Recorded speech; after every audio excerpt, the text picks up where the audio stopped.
হযরতে মাইজ ইবনে মালিক নামে একজন সাহাবী জিনা করছে। আল্লাহর নবীর কাছে এসে বলছি, ইয়া রাসূলুল্লাহ কাদ জানাইতু, আমি জিনা করে ফেলেছি। আল্লাহর নবী ফালতাফাতা, অন্যদিকে চেহারা ফিরাই দিয়েছেন। আবার তিনি বললেন ওইদিকে ফিরে গিয়ে, ইয়া রাসূলুল্লাহ আমি জিনা করেছি।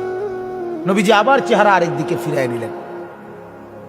উনি আবার বললেন, ইয়া রাসূলুল্লাহ আমি জিনা করে ফেলেছি, আমাকে শাস্তি দেন, আমার উপরে হদ শরীয়তের বিধান কায়েম করেন, আমার আখিরাত পরিষ্কার করে দেন, আমার আখিরাত বরবাদ হয়ে যাবে নাই তো।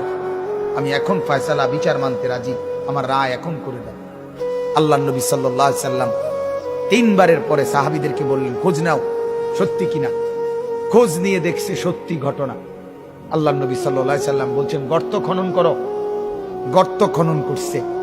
ওই সাহাবীকে গর্তের মাঝখানে কোমর পর্যন্ত দাঁড় করাইয়া বাকি সাহাবীদেরকে বলছে তাকে পাথর মেরে হত্যা করো।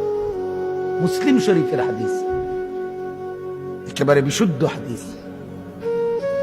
যখন পাথর মেরে হত্যা করছে, তখন পাথরের আঘাতের কারণে ওনার শরীর থেকে রক্তের ছিটা একজন সাহাবীর গায়ে আইসা লাগছে। ওই সাহাবী তখন একটু বিরক্ত হয়েছে। বিরক্ত হইয়া বলছে, আহ, এক নাফরমানের রক্ত লাগলো, এক বদকারের রক্ত গায়ে লাগলো, তো মানে এরকম একটা বিরক্তি দেখাইছে। সাথে সাথে আল্লাহর নবী সাল্লাল্লাহু আলাইহি ওয়াসাল্লাম নবীজি বললেন, হে সাহাবী তুমি এটা কি বললা, কি বললা?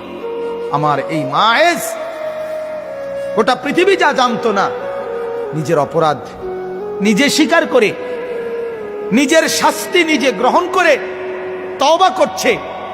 এটাই তো তার শ্রেষ্ঠতম তওবা।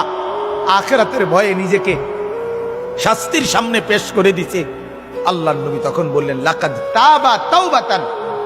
আরে সাহাবীরা শোনো, আমার এই সাহাবী এই মুহূর্তে এমন তওবা করছে, এটা তার এমন তওবা, লাউ কুসিমাত জামিউল আরদি লা ওয়াসাত।